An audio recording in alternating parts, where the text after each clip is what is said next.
शुएब मलिक की शादी की खबर पर हरीम शाह भी कूद पड़ी अपनी राय देने। मारूफ टिकटॉकर हरीम शाह का कहना है कि नौजवानों को सबसे ज्यादा शुएब मलिक ने मायूस किया। इस हवाले से हरीम शाह ने एक्स अकाउंट पर कई पैगामात में शुएब मलिक को कड़ी तनकीद का निशाना बनाया। हरीम शाह ने एक्स पर लिखा कि मैंने तो पहले ही बोला था शुएब धोखा देगा। रिजीम चेंज के बाद नौजवानों को अगर किसी ने मायूस किया है तो वो शुएब मलिक है।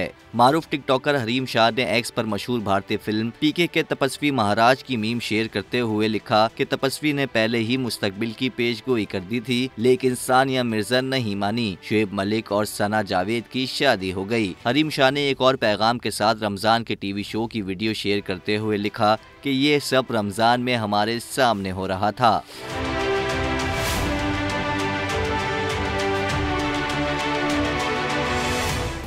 सब्सक्राइब करें और बेल दबाएं ताकि कोई खबर रह न जाए।